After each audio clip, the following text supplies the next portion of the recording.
ময়মনসিংহের গফরগাঁওয়ের পাগলা থানার এএসআই আজহারুল ইসলামের নেতৃত্বে কান্দাপাড়া এলাকার চিহ্নিত মাদক ব্যবসায়ী মোহাম্মদ সোহেলকে গ্রেফতার করা হয়েছে।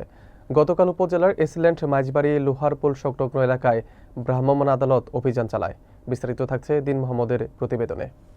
অভিযানে সোহেলের কাছ থেকে 250 পিস ইয়াবা ও 100 গ্রাম গাঁজা উদ্ধার করা হয়, যা ঘটনাস্থলেই জনসম্মুখে পুড়িয়ে ধ্বংস করা হয়। পরে ভ্রাম্যমাণ আদালতের মাধ্যমে আসামিকে 1 বছরের কারাদণ্ড দিয়ে আদালতে প্রেরণ করা হয়। গ্রেপ্তারকৃত মোহাম্মদ সোহেল গফরগাঁও উপজেলার 10 নম্বর ইউনিয়নের বাউরিপাড়া গ্রামের মোহাম্মদ মকবুল হোসেনের ছেলে। স্থানীয়রা জানান, তিনি দীর্ঘদিন ধরে এলাকায় মাদকের ব্যবসার সঙ্গে জড়িত ছিলেন এবং মাদক সম্রাট হিসেবে পরিচিত। অভিযানকালে উপস্থিত ছিলেন পাগলা থানার শ্রমিক দলনেতা ফরহাদ সরকার, উস্থি ইউনিয়ন কৃষক দলের সভাপতি নয়ন সরকার, ইউনিয়ন সদস্য সচিব ফিরোজ খান, বিএনপি নেতা স্বপন মেম্বার সহ বহু স্থানীয় জনতা।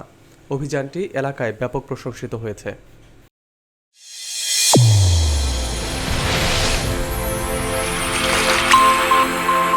চ্যানেল A1 হৃদয়ের স্পন্দন।